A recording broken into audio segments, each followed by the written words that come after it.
এই দুনিয়ায় আমরা কেউ থাকবো না, সকলেই ইন্তেকাল করে চলে যাওয়া লাগবে। মনে রাখবেন, আমরা কোনো মানুষকে, আমার কথা কি শুনতে পাচ্ছেন আপনারা? আমরা কোনো মানুষকে তার পাপের জন্যে তাকে গালি দিব না। আমার কথা আপনারা বোঝার চেষ্টা করবেন। আমরা কোনো মানুষকে তার পাপের জন্য গালি দিব না।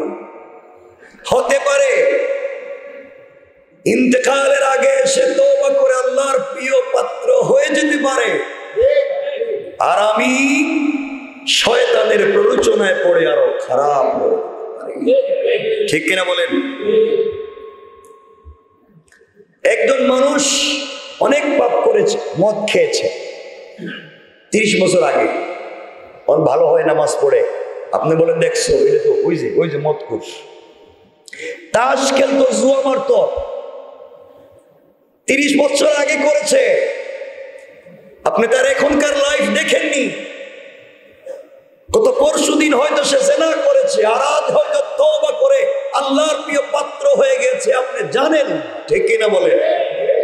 কেন তার পিছনের গুনাহ নিয়ে আপনি খোঁচা দিচ্ছেন? কেন আপনি তার পিছনের অন্যায় নিয়ে খোঁচা দিচ্ছেন? কারণ সে তওবা করে যদি মাপ পেয়ে যায়, আমার থেকে ভালো হয়ে যেতে পারে। আর আমি আল্লাহ আল্লাহ জিকির করতেছি, ইন্তেকালের সময় হয়তো আমার কলিমা নসিব নাও হতে পারে।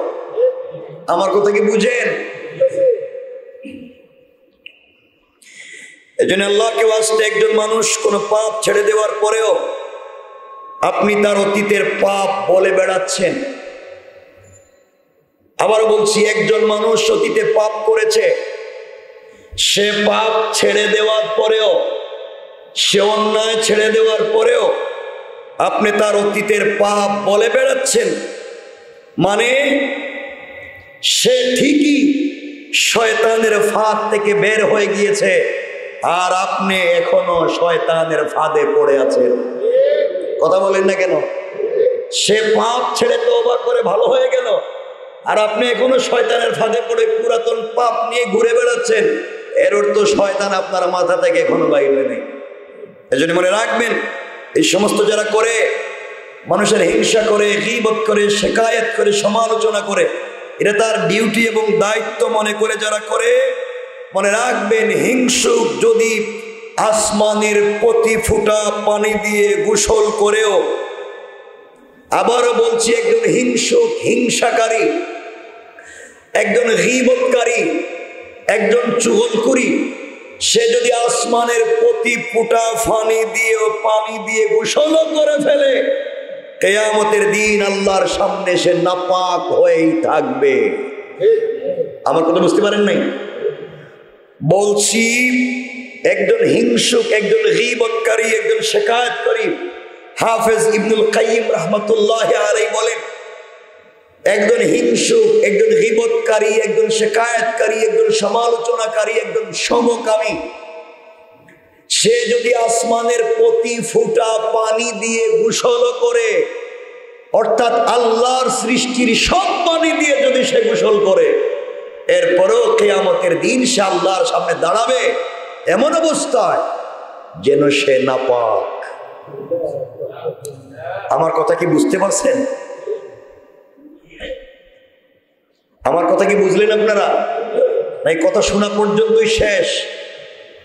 আল্লাহ আমাদেরকে হেফাজত করে, বলেন আমিন। আওয়াজ করে বলেন আমিন। কোন দিন জানি আমরা ভালো হতে পারবো, এটা আমরা এখনো বুঝতে পারিনি। মনে রাখবেন, এই দুনিয়ায় আমরা যারা এখনো বেঁচে আছি, আল্লাহ আমাদেরকে বাঁচিয়ে রেখেছেন। এটা হচ্ছে, এই জগৎ হচ্ছে আমলের জগৎ। এই জগৎ কিসের জগৎ? আমলের জগৎ। আমি আপনি বেঁচে আছি এখনো আমলের জগতে। এর অর্থ হলো, চাইলে আমল করতে পারি কি পারি না? ওর সাথে কথা বলেন, পারি কি পারি না? আর কবর থেকে যে জগৎ শুরু হবে, এই জগৎ হচ্ছে প্রতিদানের জগৎ। এখানে আমলের আর সুযোগ নেই। যা এখানে করছি তা এখানেই পাবো। এবং এখানে কে কি করতেছি তো আমরা জানি, যা করছি ওখানে তা পাবো, কোনো সন্দেহ নাই। আল্লাহ বলছেন ওয়াত্তাকু ইয়াওমান তুরজাউনা ফীহি ইলাল্লাহ সুম্মা তুওয়াফা কুল্লু নাফসিন মা কাসাবাত ওয়া হুম লা ইউজলামুন। ওয়াত্তাকু ইয়াওমান তুরজাউনা ফীহি ইলাল্লাহ, তোমরা ভয় করো ওই দিনকে যেদিন আমার কাছে তোমরা ফিরে আসবে। সুম্মা তুওয়াফা কুল্লু নাফসিন মা কাসাবাত ওয়া হুম লা ইউজলামুন। ওই দিন তোমাদের সরিষার দানা পরিমাণ সকল কাজের হিসাব আমার কাছে দিতে হবে। আমি কোনো জুলুম করব না, যে যা করছো তা ওই দিন তাই পাইবা। আবার এক জায়গায় বলছেন ফামান ইয়ামাল মিসকালা যাররাতিন খায়রান ইয়ারা ওয়া মান ইয়ামাল মিসকালা যাররাতিন শাররান ইয়ারা। সরিষার দানা পরিমাণ ভালো কাজ করলেও আমার কাছে হিসাব দিবে, আমি হিসাব নিব। সরিষার দানা পরিমাণ খারাপ কাজ করলেও হিসাব আমি নিব, তুমি হিসাব দিবে। আমার কথা বুঝছেন? চিন্তা করেন আমি আপনি কি করতেছি, চক্ষু বন্ধ করে একটু চিন্তা করেন। কথাগুলো তো বলি, এগুলো তো মনেই থাকে না, আপনারা ভুলে যান। এজন্য এই জগৎ কোন জগৎ আমাকে সবাই বলতে হবে, কিন্তু আমলের জগৎ। কি জগৎ? চাইলে আমল করতে পারি না, চাইলে গুনাহ করতে পারি না, শয়তানি করতে পারি না, চাইলে আগুন লাগাইতে পারি না, আগুন নিবাইতেও পারি। বলেন না পারি তো, বলবেন আগুন লাগাইতেও পারি, নিবাইতে পারি। এখন বলেন আমরা আগুন নিবাই না লাগাই? সবাই বলেন না। কারো দোকানে আগুন লাগাই, কারো কলিজে আগুন লাগাই, কারো জিন্দেগিতে আগুন লাগাই, কারো পুরো লাইফ শুদ্ধ আগুন লাগাই দিই। এটাই আমাদের কাজ, ঠিক কিনা? আগুন বলতে শুধু ওই যে আগুন মেসের কাঠির আগুন না, পুরা লাইফের আগুন, ঠিক কিনা বলেন? আমরা শুধু লাগাইতে জানি, নিবাইতে জানি না।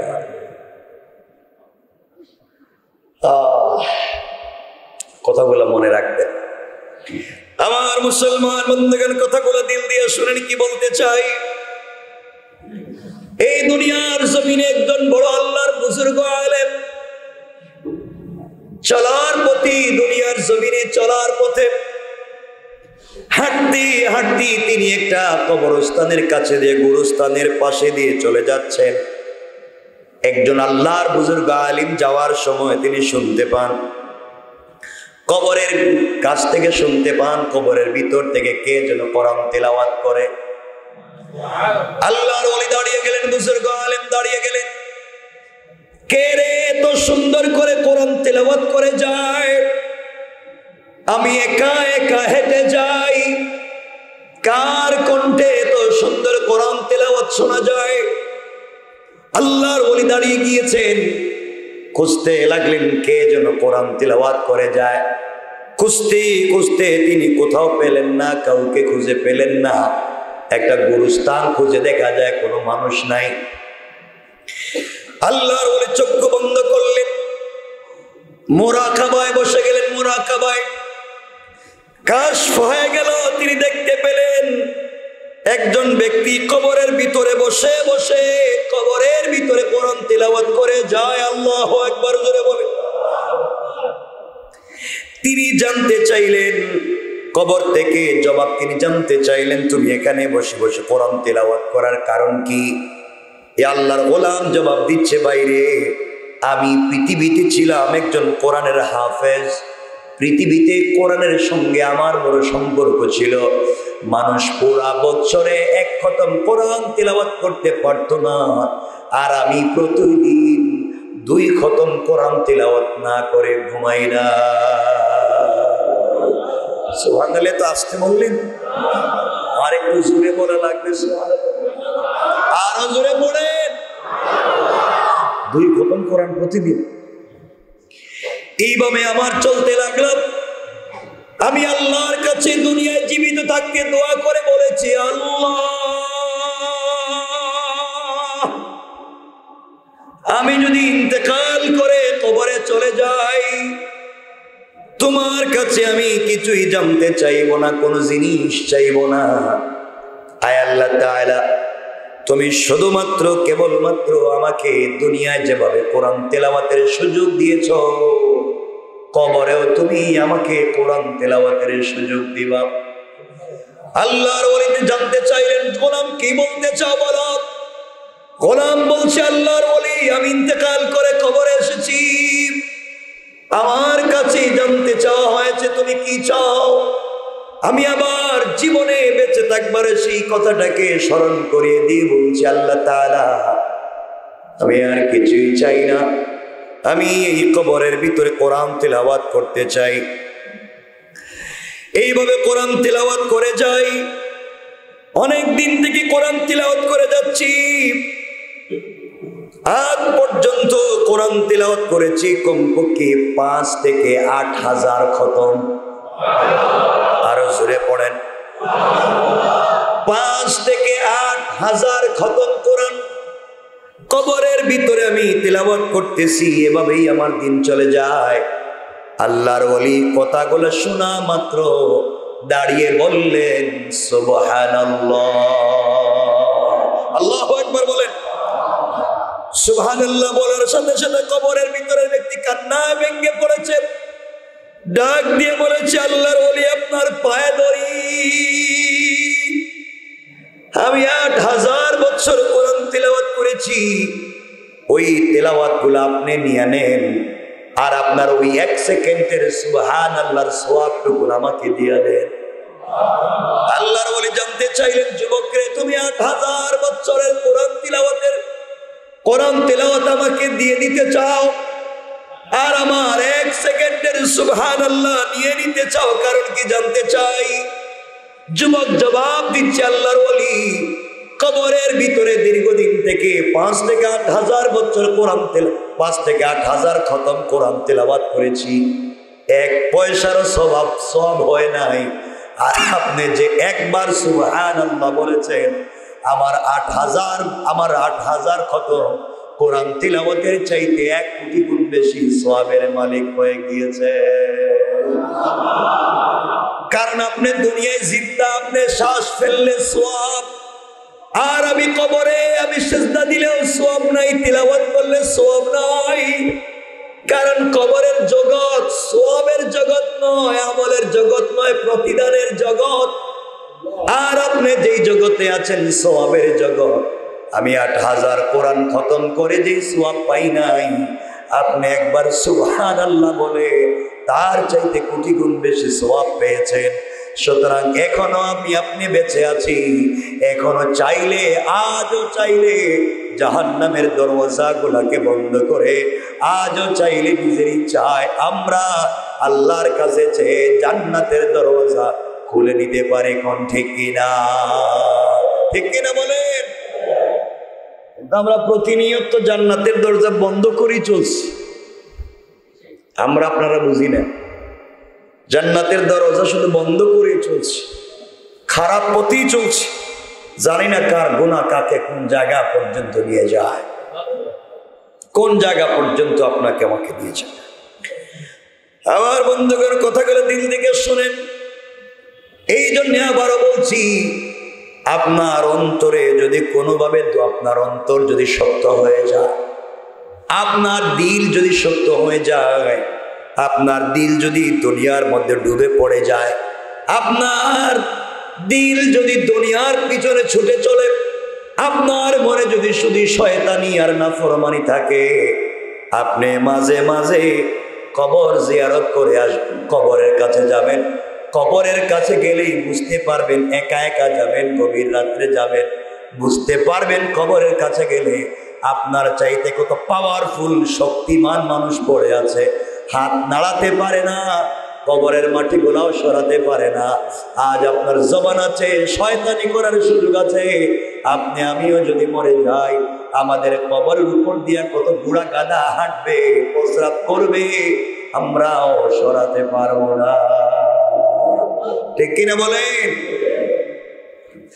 এই জন্য আমার বন্ধুকে রাসূল বলেছেন, তোমরা মাঝে মাঝে কবর জিয়ারত করো, কেননা এটি তোমাদেরকে মৃত্যুর কথা স্মরণ করিয়ে দিবে। অন্য হাদিসে রাসূল বলেছেন, তোমরা কবর জিয়ারত করো, কেননা এটি তোমাদের আখিরাতের কথাকে বারবার স্মরণ করিয়ে দিবে। দুনিয়ার কিছু ভয়, দুনিয়ার কিছু লোভ লালসা তোমাদের ভিতর থেকে চলে যাবে। গিয়ে দেখো কত বড় বড় পয়লাওয়ান, যার একটা আঙ্গুলের হেলনে গোটা দুনিয়া চলতো, সেও কবরে পড়ে আছে, কবর ভেঙে গিয়েছে। কত কবর মাটি পড়ে গিয়ে পানি ঢুকে গিয়েছে, কেউ দেখবার মতো নাই। তুমিও মরে যাবা, আমি মরে যাব, কোন জায়গায় কার খবর হবে হয়তো কেউ আমাদের কেউ দেখবার মতো থাকবে না। ঠিক না বলেন?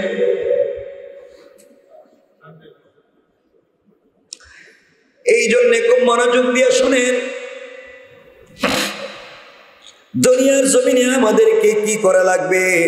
শেখ ইবনে উসাইমিন রাহমাতুল্লাহি আলাইহি বলেন, যখন তোমার হৃদয় উদাসীন হয়ে যাবে, তোমার আত্মা দুনিয়ার জন্য মিশে যাবে, তখন তুমি মাঝে মাঝে কবরের কাছে যাও এবং সেই মানুষগুলাকে নিয়ে চিন্তা ভাবনা করো, যারা গতকালও তোমার মতোই এই জমিনের উপরে ছিল, আজ তারা নাই। একটাবার বেইনুরের কাছে যাও, গিয়ে দেখো কালকে যারা গতকালকে ভাই বন্ধুরে নিয়া এখানে সবাই যায় আড্ডা মারার জন্য যায়, ছেলে পেলেরা যায় ওখানে খাওয়ার জন্য যায়, কাচ্চি খাওয়ার জন্য যায়, সবাই তো ওইগুলাতে ওই বিল্ডিং গুলাতে খাওয়ার জন্যই যাইতো, সবাই বন্ধু বান্ধব নিয়ে খাইতেছিল, কত আড্ডা মারতেছিল, কত হয়তো পানির বোতলে চুমুক লাগিয়েছিল, ওই সময় আজরাইল চলে এসেছে। কত ভাই বিদেশে যাবে, তার পাসপোর্ট রেডি, ভিসাও ঠিক হয়ে গিয়েছে, সেও মরে গিয়েছে। বোঝা গেল মত আসবে, কাউকে কখনো বলে আসবে না। ঠিক কিনা বলেন? এই জন্য দুনিয়ার জমিনে আমাদেরকে চলার পথে মতকে স্মরণ রাখতে হবে তো ইনশাল্লাহ। বলেন না ইনশাল্লাহ? আরো জোরে বলেন না ইনশাল্লাহ? মত মরে থাকবে তো। আমরা এই পৃথিবীতে যা করি সব বাঁচার জন্য। কার জন্য? এখানে একজন আছেন নিজে না, আমি যা করতেছি মরার জন্য। হ্যাঁ, কেউ আছেন একজন যে আমি এই আল্লাহর ওলি, আমি যা করি মরার জন্য? নাই, সব আল্লাহর কুতুব, সব বাঁচার জন্য। অসুস্থ হলেই ডাক্তারে যান কি জন্য? বাঁচার জন্য। সুস্থতা মানে কি আর বাচ্চা দেখে কয়েকদিন কোন ঔষধে কাজ হচ্ছে না, হুজুরের কাছে যান, হুজুর আমার তো কিছু হইতেছে না, একটু দোয়া। বলে কি? বলে একটু বাচ্চা থাকি ভালো করে। সবই তো বাঁচতে চায়, মানে রাখবেন এই পৃথিবীতে বাঁচতে পারবো? চাইলে পারবো? পারবো না। আজ না হয় কাল আপনাকে আমাকে মরা লাগবেই। কি নিয়ে হাজির হবেন আল্লাহর কাছে? কি আছে? কি আছে যেটা নিয়ে রবের সামনে হাজির? কিচ্ছু নাই। এই জন্য আল্লাহর ওয়াস্তে এই পৃথিবীতে বেঁচে থাকবার বহুত চেষ্টা করেন, আজ না হয় কাল আপনাকে আমাকে মরা, আবার বলেন মরা লাগবে। চাইলে এই পৃথিবীর কেউ বেঁচে থাকতে পারবে না। আল্লাহ আমাদের সবাইকে বুঝার তৌফিক দান করুক, সকলে পড়ে না। আমি কেন কথাগুলো বলতেছি? আল্লাহ পাক রব্বুল ইজ্জত ওয়াল জালাল চাইলে কাউকে কিয়ামত পর্যন্ত হায়াত বাড়িয়ে দিতে পারেন, পারেন না? কাউকে চাইলে এই পৃথিবীতে যেমন ফেরেশতাদের হায়াত কিয়ামত পর্যন্ত বাড়িয়ে দিয়েছেন, তাদের নাই? কিয়ামত পর্যন্ত ফেরেশতারা বেঁচে আছে, বেঁচে থাকবে। পৃথিবীটা খুব কিয়ামতের কাছাকাছি যাচ্ছে, মৃত্যুটা খুব কাছাকাছি হচ্ছে আমাদের।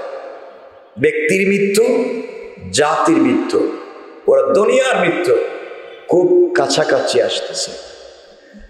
কিয়ামতের যত আলামত গুলা রয়েছে ওগুলো প্রকাশিত হতে যাচ্ছে। কিয়ামতের একটা আলামত হচ্ছে এমন একটা দিন আসবে যেই দিন মুসলমানদেরকে কাফেরেরা কালো কালো ছোট ছোট বুটা দিয়া আঘাত করে মারবে। আপনার কি মনে হয় কালো কালো ছোট বুটা এটা দিয়ে এখন মারা হচ্ছে না? সারাদিনই তো গুলি করা হচ্ছে, বম মারা হচ্ছে, মুসলমানদেরকে ঝাঁঝরা করে দেওয়া হচ্ছে, ঠিক কিনা? কিয়ামতের আলামত। কাফের বেঈমানের একত্রিত হয়ে একজন আরেকজনকে একটা প্লেটে ডেকে ডেকে, মানুষ যেভাবে মেহমান আসলে প্লেটে ডাক দিয়ে বসে আসো একসাথে খাই, এইভাবে গোটা দুনিয়ার কাফেররা ঐক্যবদ্ধ হয়ে একে অপরকে ডেকে ডেকে জমাবদ্ধ হয়ে মুসলমানদেরকে মারতেছে। ঠিক না? আর আমরা কি করতেছি? আজ মুসলমানদের কলিজার থেকে রক্ত ঝরতেছে, দুনিয়া থেকে দিনকে মুছে দেওয়ার ষড়যন্ত্র চলছে, ইসলামের সংস্কৃতিকে ধ্বংস করে দেওয়ার ষড়যন্ত্র চলছে। আর আমরা এখন আছি নিজেরা নিজেরই কামড়া কামড়িতে ব্যস্ত, নিজেরা নিজেরই মারামারিতে ব্যস্ত, একজন আর একজনের বিরুদ্ধে সারাদিন লেগেই আছে। আজ মরবো না কাল মরবো, এর কোনো চিন্তাই নেই। ঠিক কিনা বলেন? চাইলে বেঁচে থাকতে পারবেন না মরতে হবে? কেউ আগে কেউ পরে, কেউ আগে কেউ পরে। কি আছে এমন যে জিনিস নিয়ে আল্লাহর সামনে দাঁড়াতে পারবো? এমন কোন জিনিস আসেনি আপনাদের কাছে? কোন আমল আছে আলাদা, কোন স্পেশাল আমল আছে যেটাই আছে আমার ওই টেনে দাঁড়ায় যাইব, রব মাফ না দিয়ে পারবে না? আছে কিছু? কি নাই? কিছুই নাই।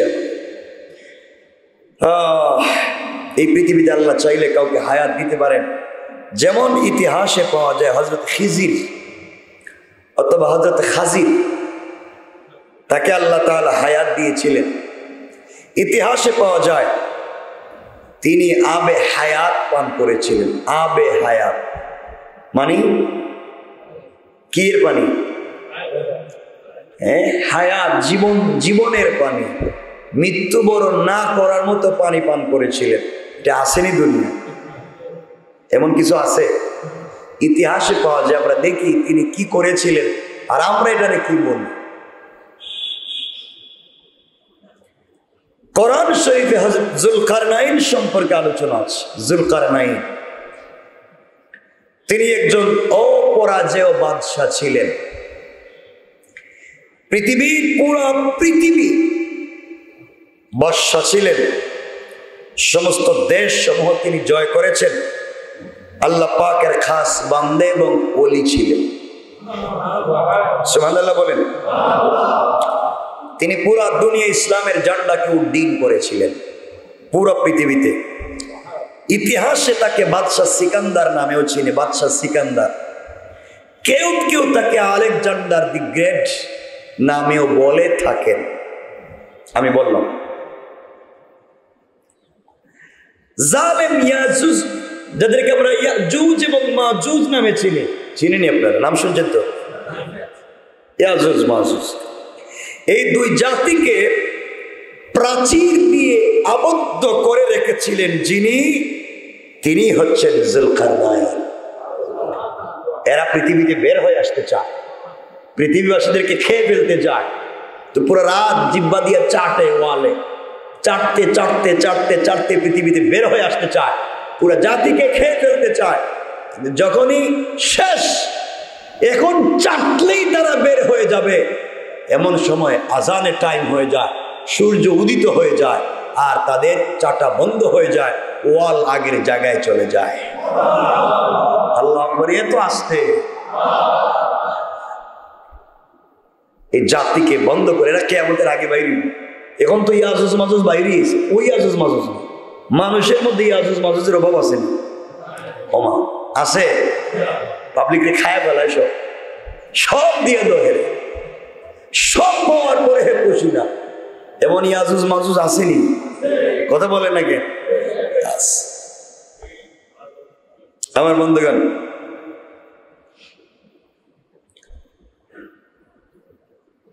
হযরতে খাজির বা খিজির জানতে পারলেন যে কুহে কাফ নামে একটা পর্বত আছে, এর অন্ধকারে একটা গুহা আছে, যেখানে আবে হায়াতের একটা কূপ আছে। তার পানির এতই গুণ, যে ব্যক্তি পানি পান করবে সে কিয়ামত পর্যন্ত আয়ু লাভ করবে, মরবে না, লম্বা হায়াত পাবে। এতটুকু কি হায়াত পাবে? সবাই বলেন না। সেই পানি দুধের মতো সাদা, বরফের মতো ঠান্ডা, মধুর মতো মিষ্টি এবং সুস্বাদু, মিশকের মতো বেশি সুগন্ধি।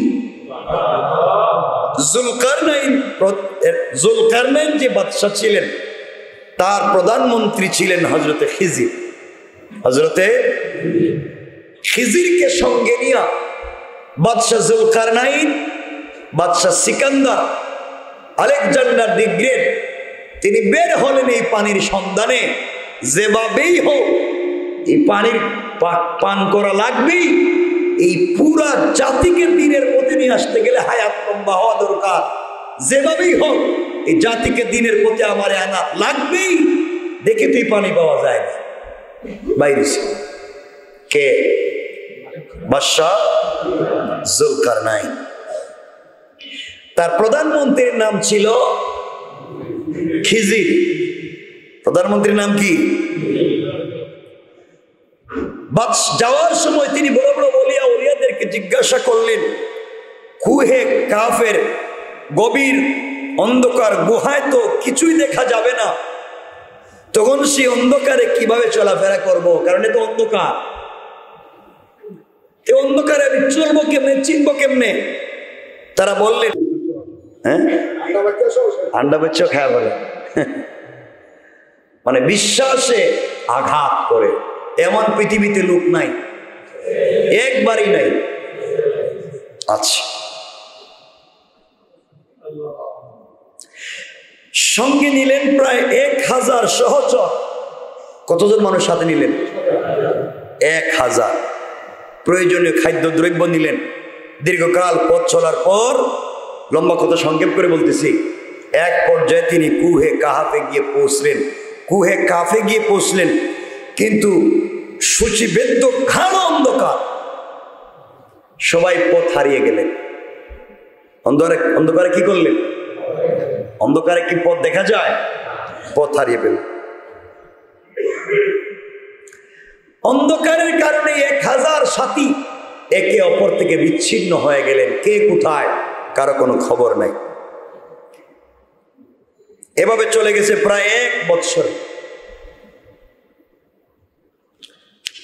অন্ধকারে চলতে চলতে চলতে চলতে কোথায় কে কারোর সাথে কারো দেখা নাই।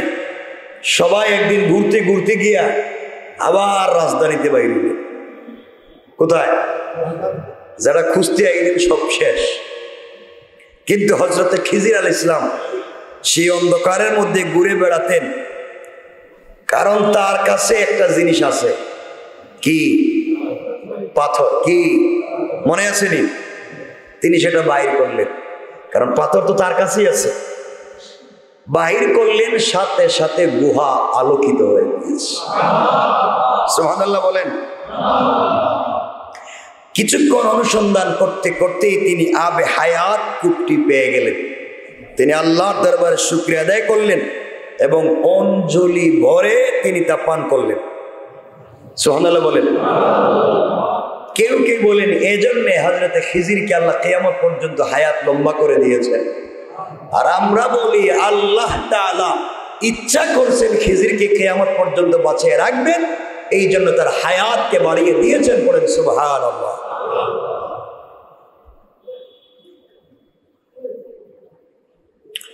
এটা ইতিহাস থেকে বলতেছি। কেন বলতেছি সামনে বলবো।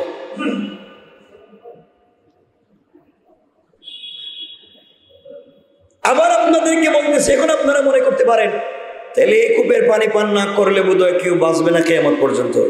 আল্লাহ চাইলে এই কূপের পানি পান না করাইয়াও কাউকে বাঁচিয়ে রাখতে পারেন। পারেন? কাউরে রাখছেন? কে? হ্যাঁ, কেউ আসেনি? আমার বলেন যে বাইচা আছে এখন পর্যন্ত। কেউ আছে? কি করে? হ্যাঁ, আরে না, এই কূপের পানি পান না করেও দুনিয়া এখনো বাইচা আছে। কেউ আছে?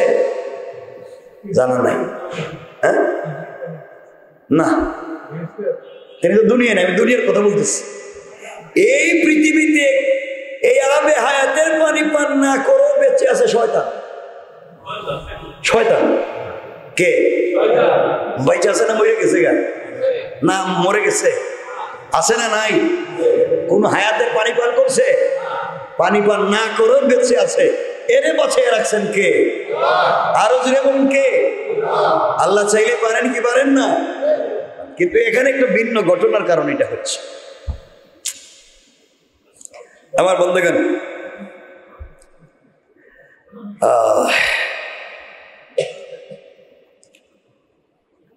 আর কে আছেন জীবিত? জীবিত তো সবাই আছে, জীবন্ত কোনো মানুষ এখনো বেঁচে আছে কেউ? আপনাদের মাথায় কি আসে না এগুলো? হযরত ঈসা আলাইহিস সালাম, ঈসা আলাইহিস সালাম জীবিত না মৃত? জীবিত না মৃত? জীবিত। তিনি আছেন জীবিত। যাই হোক, আমরা এগুলো সংক্ষেপ করে করে আমরা মূল কথা যেতে পারবো না। ঈসা আলাইহিস সালাম পৃথিবীতে আসবেন, আবার আসবেন, কিয়ামতের আগে আসবেন, এটা সত্য। নবী হয়ে আসবেন না, তিনি তোমার আমার মতো উম্মত হয়ে আসবেন। আল্লাহু আকবার বলেন।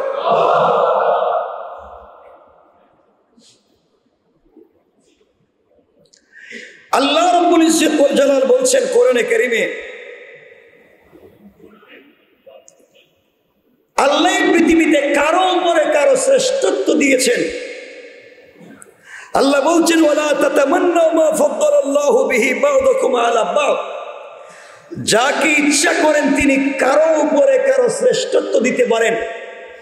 কেউ তোমার উপরে যদি শ্রেষ্ঠ হয়ে যায়, কেউ তোমার উপরে যদি বড় হয়ে যায়, তুমি হিংসা এবং লোভ লালসা কইরো না, কারণ আমি কখন কাকে কার উপরে বড় করব। দুই বন্ধু একসাথে চলছে, গরিব যে ছিল আজকে সে ফ্যাক্টরির মালিক, ধনী যে ছিল আজকে সেই ফ্যাক্টরির কর্মচারী। কথা বলেন না কেন? আসলে নাই? লোভ লালসা হিংসা করে লাভ নাই। আপনি ছিলেন ক্লাসের ফার্স্ট বয়, আপনি এখনো 10,000 বেতন পান, আর ক্লাসের একবারে ফেল যে ছিল এখন সে ফ্যাক্টরির মালিক, কয়েক হাজারের কোটি টাকার মালিক। আছে না নাই? কে করতে পারে? এর জন্য অহংকার করে লাভ, হিংসা করে লাভ কে করতে পারে?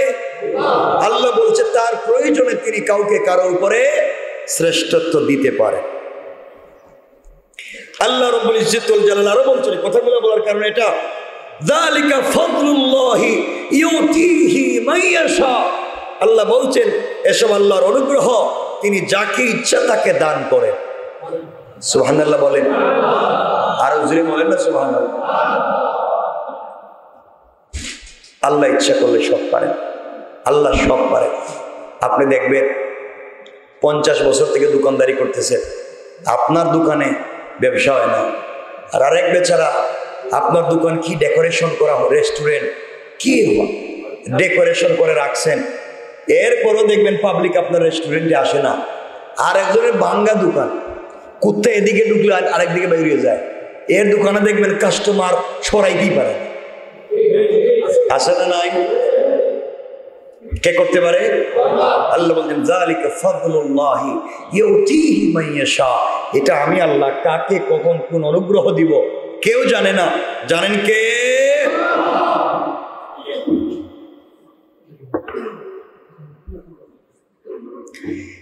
এই জন্য কথাগুলো দিল দিয়ে শুনবেন কি বলতে চাই।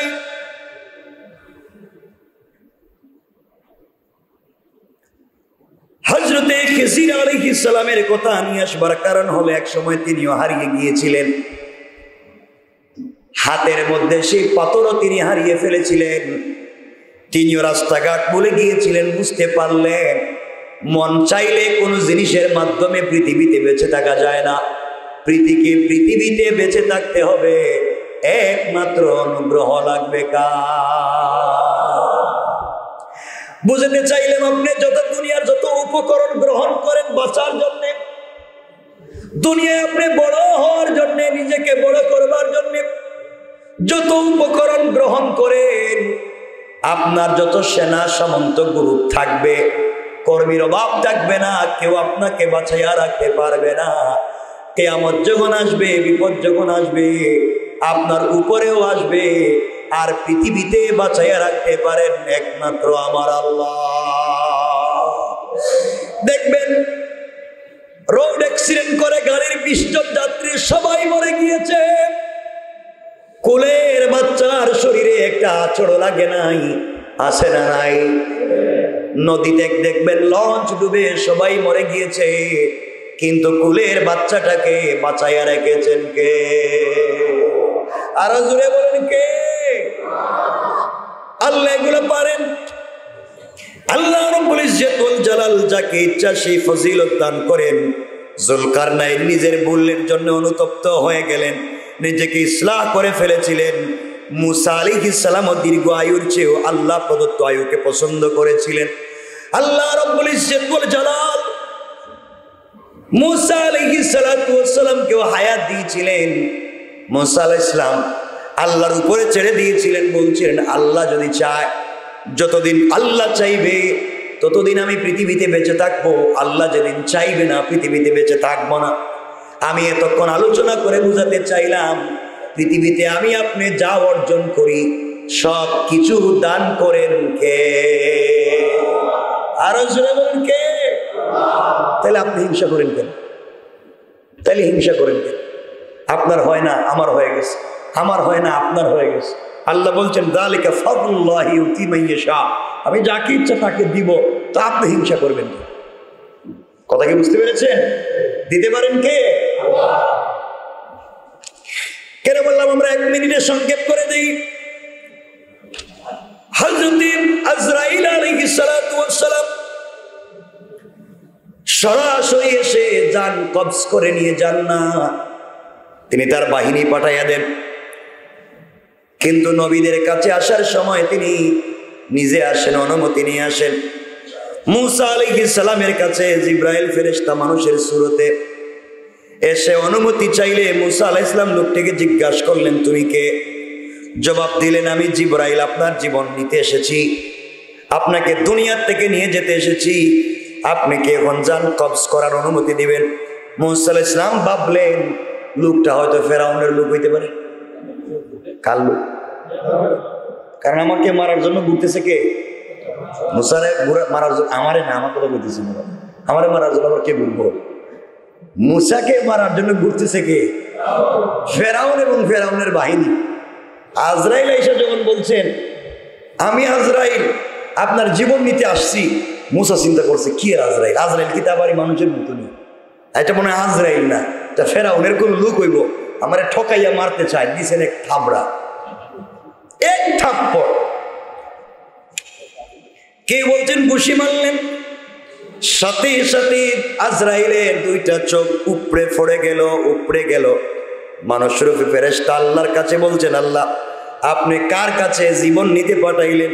এই লোকটা তো আমার উপরে বিশ্বাসী রাখলো না, এমন মায়ের দিছে, 200 কি এমন নাই, এমন মায়ের দিছে।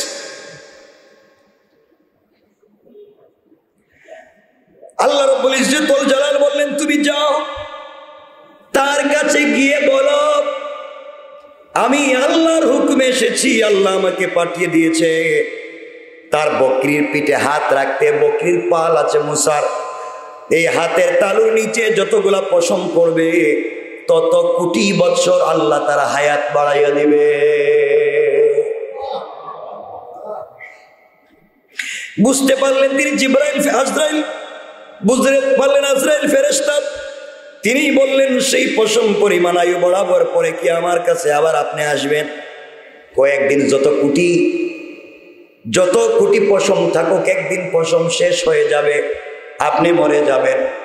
আজরাইল বললেন পশম শেষ হওয়ার পরেই যেহেতু মরা লাগবে, তাহলে আমার ইচ্ছার উপরে মরতে চাই না, আল্লাহ যেদিন ইচ্ছা করবেন তার ইচ্ছার উপরে আমি মরে যেতে চাই। সুবহানাল্লাহ বলেন। তাহলে আমি এতক্ষণের আলোচনা বুঝাতে চাইলাম এই পৃথিবীতে যা হবে ইচ্ছা করবেন কে? আমাদেরকে যা দিবেন ইচ্ছা করবেন কে? আল্লাহ বলছেন যালিকা ফাদলুল্লাহি ইউতিহি মান ইয়াশা, আল্লাহ অনুগ্রহ দেন যাকে ইচ্ছা তাকে দান করেন। সুতরাং দান করেন আল্লাহ, আর হিংসা করে কে? আমরা। দান করেন কে? আর হিংসা করি। এজন্য এগুলা থেকে বের হওয়া লাগবে। আল্লাহ আমাদের কবুল করুন।